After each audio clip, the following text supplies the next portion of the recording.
तो मेरे पर आप सबનું हार्दिक स्वागत करूँ छूँ। मित्रों, आज આપણે दिव्य औषधि गुणों भरपूर અને खूब ज उपयोगी અને દરેક જગ્યાએ આસાનીથી ઉગાડી શકાય એવા ઔષધિ ઝાડ એટલે નગોડ વિશે વાત કરીશું।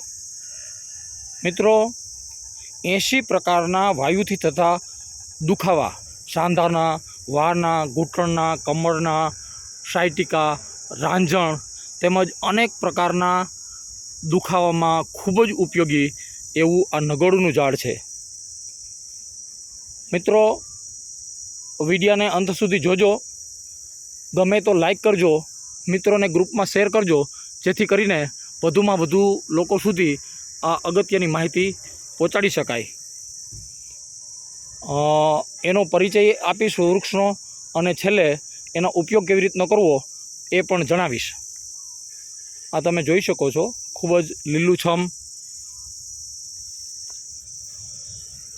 આ લગભગ 3 થી લઈને 5-6 પાનના ઝુમખામાં એના પાન છે, એકદમ લાંબા।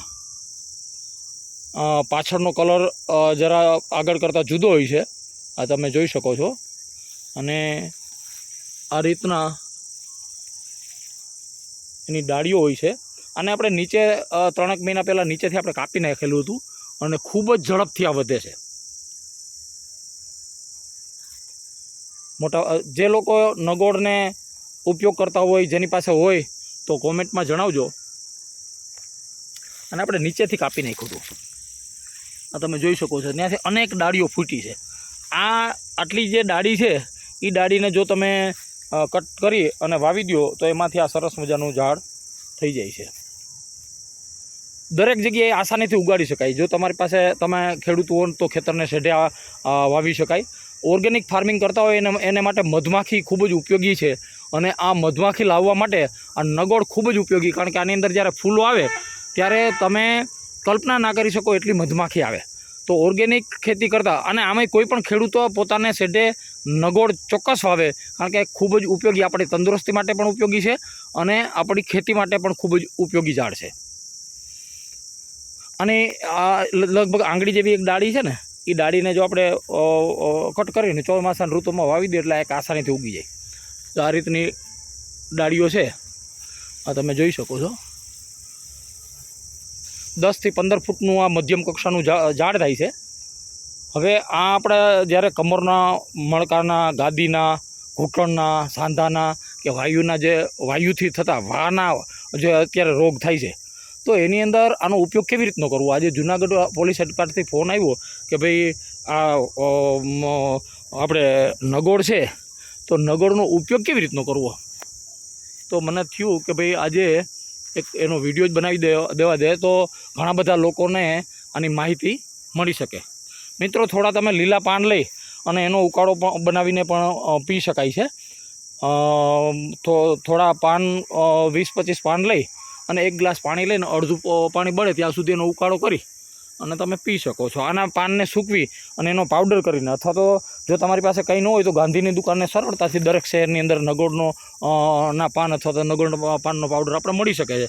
તો 1 ચમચી પાવડર 1 ગ્લાસ પાણીમાં અડધો ગ્લાસ બળી જાય ત્યાં સુધી ઉકાળી અને આને પીવાથી આ ખૂબ જ ઉપયોગી છે દુખાવા માટે।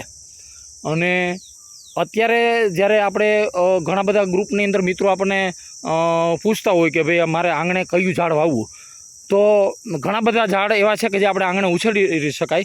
પણ હું દરેક મિત્રોને, પર્યાવરણ પ્રેમીને કહીશ કે ભાઈ તમે બીજા ઝાડ વાવો, પણ ચોક્કસ આંગણે જો જગ્યા હોય તો તમે નગોડને વાવજો, કારણ કે નગોડ એક તો આપણી તબિયત માટે, તંદુરસ્ત માટે ખૂબ ઉપયોગી છે, ઔષધિ છોડ છે, પ્લસ એ 12 મહિના લીલું છે, ઝડપથી વધે છે અને મધ્યમ કક્ષાનું થાય એટલે ખૂબ જ ઉપયોગી છે। તો જે લોકોની પાસે ખેતર હોય તો ખેતરના શેઢે, આંગણામાં, બગીચામાં, ફાર્મ હાઉસમાં દરેક જગ્યાએ આસાનીથી ઉગાડી શકાય અને દિવ્ય ઔષધિ ગુણોથી ભરપૂર એવું આ નગોડનું ઝાડ છે। અને બહેનો ઘણી વખત આંબળાના તેલ બનાવતા હોય તો એની અંદર આના થોડાક પાન નાખી દઈએ તો વાળ માટે પણ આ ખૂબ ઉપયોગી છે. અને સ્પેશિયલ તેલ બનાવવું હોય તો પણ થોડા પાન છે એને કૂટી અને તેલની અંદર ઉકાળો કરે તો આ નગોડું તેલ પણ બની જાય અને વાળ માટે પણ ખૂબ જ ઉપયોગી છે. અને આ આંખ માટે પણ હિતકારી છે. પણ મેઇન આનો જે ઉપયોગ છે એ સાંધાના અને વાયુના જે દુખાવા છે એના માટે છે. મિત્રો, આ માહિતી તમને કેવી લાગી એ કોમેન્ટ કરીને જરૂર જણાવજો.